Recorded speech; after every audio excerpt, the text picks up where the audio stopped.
Articles made of iron can be seen almost everywhere in the world. Many of these, for example, this cooker hot plate, have been given their final shape by the method of casting. What sort of work goes on when small articles are cast? To see what actually takes place, we must visit a foundry. Here we are then, in an iron foundry, and this is a trolley of small castings ready for weighing and inspection. Included are some cooker hot plates. We're going to follow the processes used in making these hot plates until they're ready for enamelling. First of all, we must go along to the pattern shop. The pattern maker makes a model or pattern of the cooker hot plate. He works from drawings done by a draftsman or designer. In this case, he's using an alloy of lead and tin. He may also use wood or plaster of Paris, but whatever material he shapes, he must be accurate.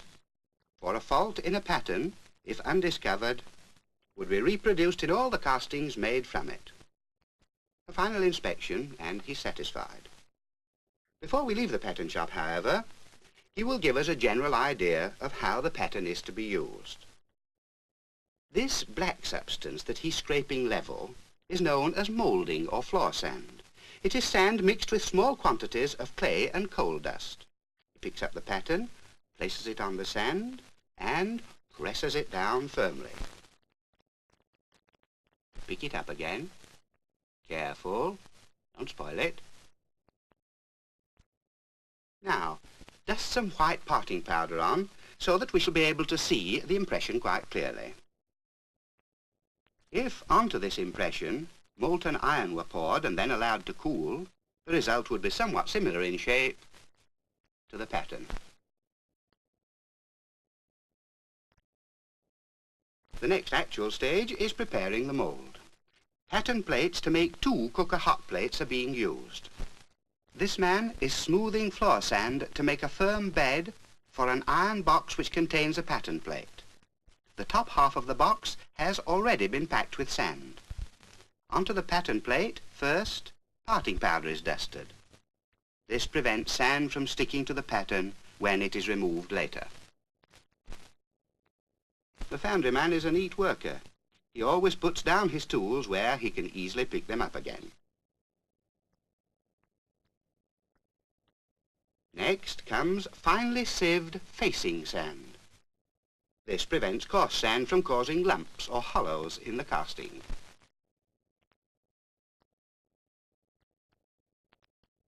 Ordinary moulding sand is now shoveled into the box and is carefully tucked in by hand.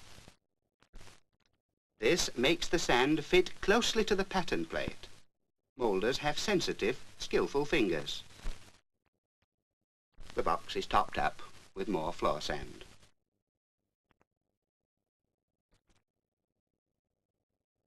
Ramming follows. The sand, owing to its clay content, will now be firm enough to withstand the weight of the hot metal. A final stamp down all over. Did you notice the man's boots? They're made to keep out the sand and to protect him from any splashes of molten metal. The box is levelled off. Holes are made in the sand, in this case 2 for each hot plate, so that later molten iron can be poured in. These holes are carefully smoothed off so that no loose sand remains. The top half of the box, complete with sand, is now taken off, leaving the pattern plate on the lower half. This plate is brushed, capped to loosen it, and then carefully removed and placed on the half of another box, ready for making the next mould. The inside ends of the holes are cleaned so that the molten metal will run down freely. Packed tight in the box, moulding sand keeps its shape in both halves. Any loose sand is blown away with hand bellows. The top half of the box is replaced. Within this box now is a space left by the pattern plate we've just seen removed. The space is connected to the outside of the box by the holes. The mould is finished. Meanwhile, furnace men are busy melting the iron. Here is the lander or trough leading from the tap hole in the bottom part of a cupola furnace. Into the furnace are charged coke, limestone, pig iron, and scrap iron. This is the upper part of a cupola furnace. The furnace man throws in the materials through the charging doors. They fall down into the lower part. That was the coke. Here is the limestone.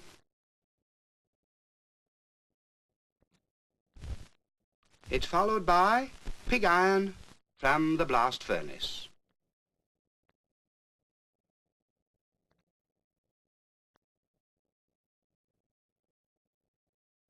And finally, the scrap iron. Each load of iron is weighed so that the right amounts are used. When the furnace is fully charged, a blast of air is blown in at the bottom, and in due course, the metal melts. Down again now to see the tapping. A hole is forced through the furnace lining. White hot molten iron flows out into a bogey placed under the lander. The furnace man is not quite satisfied that the hole is big enough, so he is going to enlarge it. Ah, that's better. Now the molten iron is flowing out more freely. Its temperature is about 1,450 degrees centigrade. The bogey of liquid iron is now wheeled away to the foundry floor where we left the boxes. Pouring the molten metal into the mould can now begin. Along the foundry floor comes the bogey. From it, hand shanks or ladles are filled. Each hand shank takes up to 50 pounds of molten metal. The pourers often work in pairs. This man is waiting for his mate to have his hand shank filled. Notice how he protects his face from the heat and glare. Now, ready. There is cooker hot plate number 1. And there's the second. Down the holes goes the molten metal, running in to fill the space in the sand once occupied by the pattern plate. Skillful men, these pourers. Molten iron isn't the stuff to spill. Now, while we watch for a few minutes, the metal changes. From a liquid, brilliantly white hot, it becomes a solid, dull and grey. But it is not cool yet, so in opening the boxes, the man takes care not to touch the castings. The two halves of the box are removed. And here, in each black and steaming heap of sand, are 2 newly made cooker plates. The metal that's set in the holes is, of course, still part of these castings. It looks a little like the end of a golf club. Now it must be removed. Quite an easy job, because the iron joining it to the plate is very thin. Notice that he knocks inwards each time. This is to prevent damage to the plate itself. Cast iron is brittle. Watch.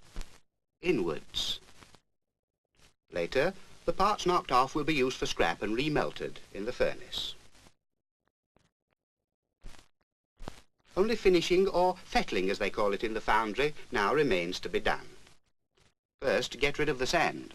One way is to use a stiff wire brush. But however carefully a mould is prepared, there is always a certain amount of roughness on the casting. Some of this roughness is removed by an abrasive wheel. This man is taking off the ridge round the edge of the casting. It was formed between the top and bottom sections of the mould. and here's the result. The ridge has been smoothed down. At the beginning, in the pattern shop, we saw work being done by hand. And now, at the end, in the fettling shop, we again see work being done by hand. He is trimming up a cooker plate with a file. Other cooker parts on the bench at the back are also at their finishing stages. As batches of cooker plates are finished and ready for enamelling, they are removed on a trolley for weighing and inspection. We have followed the processes used in making these small castings. First there was a drawing and then a pattern. Pattern, sand and box in 2 halves made a mould. Iron was melted, it was poured into the mould, it set, and the plate was taken out of the sand and made smooth. And so the finished article, like thousands of others cast in iron, finds its way into everyday use.